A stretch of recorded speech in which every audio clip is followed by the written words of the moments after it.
بسم الله الرحمن الرحیم. به نام خداوند بخشنده و مهربان. از عبدالله ابن عمر ابن خطاب خداوند از آنها راضی باد روایت است که پیامبر صلی الله علیه و سلم فرمودند: اسلام بر 5 چیز بنیاد یافته است: شهادت دادن بر این گونه که نیست معبودی بر حق مگر الله و محمد پیامبر خداست، برپا داشتن نماز، دادن زکات، حج خانه خدا و روزه داشتن ماه رمضان. روایت بخاری و مسلم. ماه نور و رحمت و غفران کجا هستی؟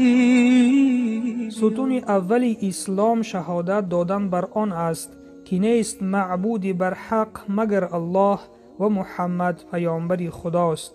دوم نماز را با اخلاص و محبت گذرانیدن. سوم زکات مال را چون به نصاب یعنی چینک معین شده شریعت برسد هر سال پرداختن. چهارم در تمام عمر 1 مرتبه حج خانه خدا نمودن، یعنی کسی که قدرت و توانایی رفتن داشته باشد. و پنجم روزه ماه شریف رمضان را داشتن است.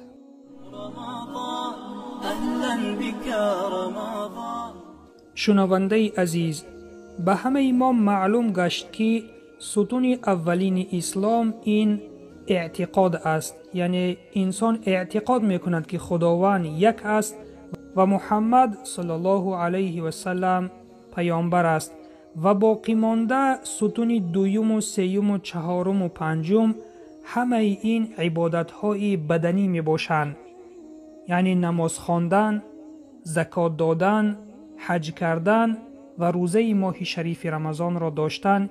اینها همه اش عبادت های بدنی می باشند. برگردن هر یک مسلمان عاقل و بالغ و سالم فرض است که این عبادت ها را بجای آورد.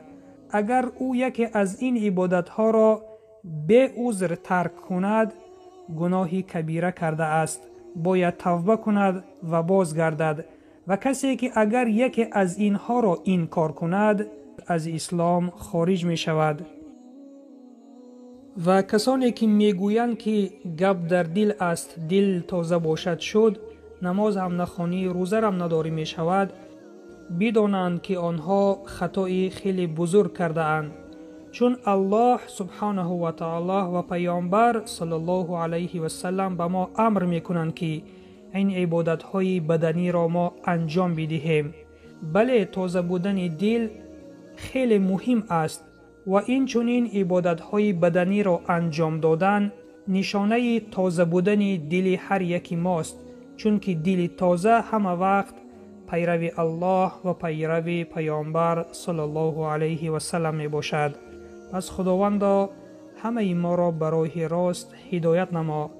و آن شخصانی که این سخنان را می گویند که گپ در دل است، دل تازه باشد شد، خداوند فهم اسلام به آنها بده که آنها اسلام را بفهمند و به درگاه خودت بازگردند و طاعت و عبادت های خود را انجام بدهند. و سلام بر آن شخصانی که راه هدایت را پیش گرفتند.